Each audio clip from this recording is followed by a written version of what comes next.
Il existe une position ancestrale que beaucoup ignorent, mais qui renferme un potentiel extraordinaire pour la souplesse et la force globale du corps. Elle paraît d'une simplicité presque enfantine, et pourtant ses effets touchent bien plus que les muscles visibles. Cette posture, c'est l'accroupissement complet au repos, ce que l'on pourrait appeler la position naturelle d'attente. Elle peut sembler banale au premier regard, mais lorsqu'elle est pratiquée avec régularité, elle transforme profondément la façon dont le corps bouge, se stabilise et récupère. En un mois seulement, les améliorations se font sentir, et elles dépassent largement le simple renforcement des jambes. Lorsque l'on descend dans cet accroupissement profond, toutes les structures qui protègent l'articulation du genou se mettent en action. Les quadriceps sur l'avant, les ischio-jambiers à l'arrière, les fessiers et même les mollets travaillent en synergie pour contrôler le mouvement. Ensemble, ils forment une sorte d'armure vivante qui enveloppe et soutient le genou. Les recherches en biomécanique confirment que ce type de flexion profonde développe une puissance nettement supérieure dans les muscles extenseurs du genou, augmentant ainsi leur capacité à stabiliser la rotule et absorber les chocs. C'est la différence entre craindre une flexion et la réaliser avec une confiance totale. Mais pour que les genoux fassent leur travail efficacement, les chevilles doivent elles aussi être libres et mobiles. Une cheville raide agit comme un frein permanent sur vos mouvements, forçant les articulations voisines, genoux et hanches à compenser. C'est comme conduire une voiture sportive avec le frein à main à moitié serré. Vous avancez, mais tout travaille à contre-effort. La position d'accroupissement complet s'attaque directement à ce problème en obligeant les talons à rester au sol. Cette contrainte douce étire progressivement le tendon d'Achille et les tissus environnants, ce qui, au fil des jours, libère de précieuses amplitudes. Pour celles et ceux qui débutent, il peut être judicieux de commencer avec les talons légèrement surélevés, le temps de laisser les chevilles s'assouplir. Les études montrent qu'une pratique régulière de cette flexion profonde améliore sensiblement la dorsiflexion de la cheville, ce mouvement qui ramène les orteils vers le tibia essentiel pour réduire les tensions sur les genoux et les hanches. Et en renforçant ainsi les fondations, on prépare sans le savoir le terrain pour un bénéfice plus inattendu encore, un soulagement de la colonne vertébrale, souvent malmené par des années de position assise prolongée. Mais avant d'aborder ce point, il faut parler de la centrale de contrôle de cette nouvelle mobilité, la ceinture abdominale. Beaucoup associent le mot corps aux abdos visibles, mais en réalité, un tronc fort est celui qui forme un cylindre stable et protecteur autour de la taille, capable de transmettre la force et de préserver la colonne. Dans un accroupissement profond, l'équilibre n'est pas seulement une affaire de jambes et de chevilles. Le tronc travaille intensément pour maintenir le buste droit et stable. Les muscles droits de l'abdomen, les obliques latéraux et les muscles profonds du bas du dos se contractent de façon isométrique pour empêcher le corps de basculer. Cette activation constante transforme l'exercice en un entraînement de stabilisation du centre du corps particulièrement efficace, bien plus complet qu'une série de planches ou d'exercices isolés.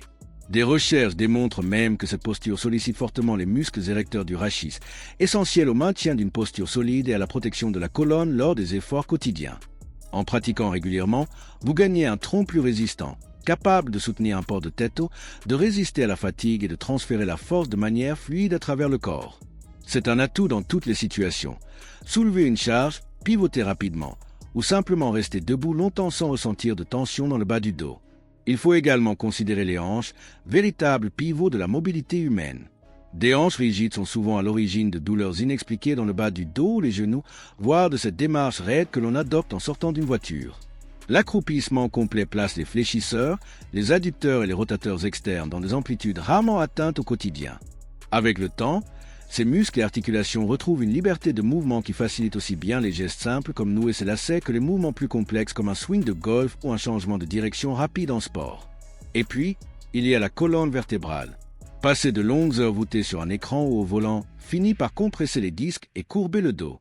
L'accroupissement profond, pratiqué avec un dos droit, agit comme une douce traction qui redonne de l'espace entre les vertèbres. C'est une manière simple de contrebalancer les effets de la sédentarité et de préserver l'intégrité de votre posture au fil des années. Mais ce travail ne se limite pas au physique. Rester immobile en position basse, quand les muscles brûlent et que l'instinct pousse à se relever, développe une force mentale rare. Apprendre à respirer dans l'inconfort, à accepter la tension tout en restant calme, forge une endurance psychologique précieuse. Cette discipline intérieure se transpose naturellement dans la vie quotidienne. Gérer un imprévu, rester concentré face à un défi ou mener à bien une tâche longue et exigeante. Si vous trouvez ces explications utiles et que vous voulez que plus de personnes découvrent ce potentiel caché, prenez un instant pour vous abonner à la chaîne. Cela me permet de continuer à partager ce genre de conseils concrets. Et j'aimerais que vous participiez. Dites-moi dans les commentaires combien de temps vous pensez pouvoir tenir dans cette posture aujourd'hui ou racontez votre première expérience en essayant. Votre avis pourrait inspirer quelqu'un à commencer et c'est ensemble que l'on progresse. Pour tirer pleinement profit de cette position, il faut éviter certains écueils qui, malheureusement, font abandonner de nombreux débutants avant qu'ils ne ressentent les bénéfices. Le premier piège est de vouloir descendre trop bas, trop vite. Lorsque le dos se cambre en forme de C et que les talons se soulèvent du sol, la posture perd presque tout son intérêt, car elle ne procure plus ni l'étirement des chevilles ni la décompression vertébrale recherchée.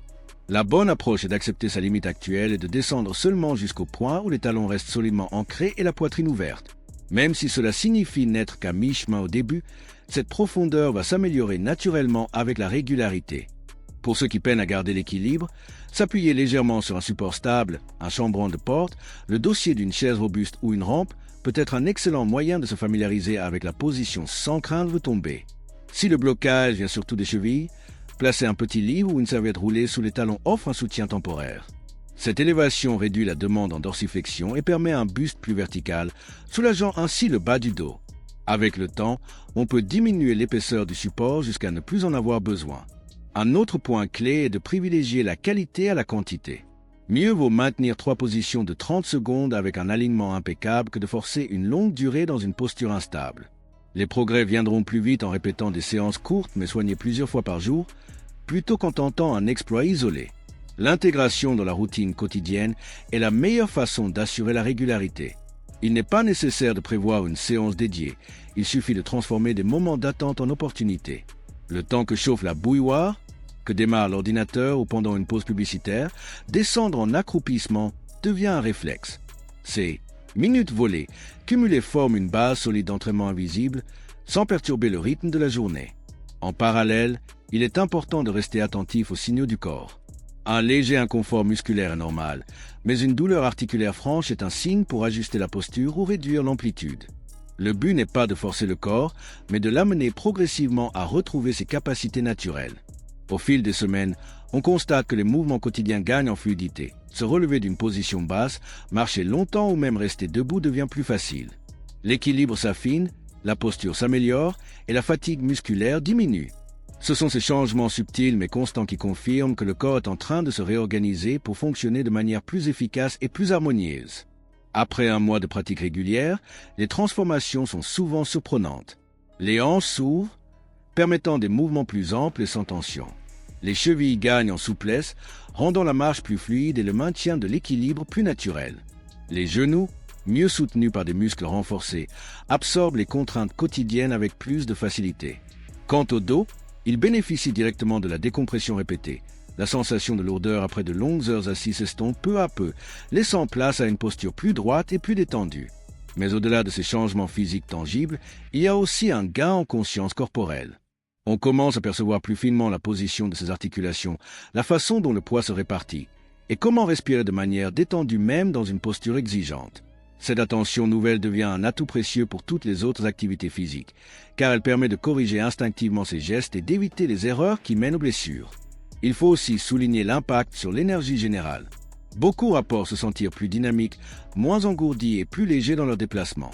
Cela ne tient pas seulement au renforcement musculaire, mais aussi à la circulation sanguine améliorée par les micro-étirements répétés et par la mobilisation régulière des articulations. Le corps devient moins rouillé et plus réactif. La position d'accroupissement complet agit un peu comme une remise à zéro des tensions accumulées.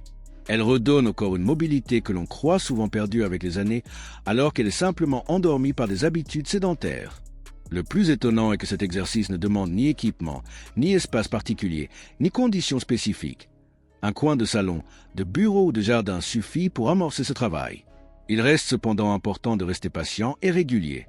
Les progrès viennent par accumulation, non par effort unique. Même de petites séances quotidiennes, bien exécutées, finissent par produire un changement durable. La clé est de ne pas se décourager dans les premiers jours, quand la posture peut sembler inconfortable ou limitée en amplitude. À ce stade, si vous avez suivi et pratiqué, vous avez sûrement déjà ressenti certains effets positifs. Et c'est le moment idéal pour partager cette expérience. Abonnez-vous à la chaîne pour continuer à recevoir des conseils pratiques qui peuvent améliorer votre bien-être de façon simple et concrète. Racontez aussi votre parcours. Combien de temps tenez-vous aujourd'hui? Qu'avez-vous remarqué comme amélioration dans votre mobilité ou votre confort quotidien? Votre témoignage peut inspirer quelqu'un qui hésite encore à essayer. Ensemble, en échangeant nos progrès et nos difficultés, nous construisons une communauté qui se motive mutuellement à avancer vers une meilleure santé.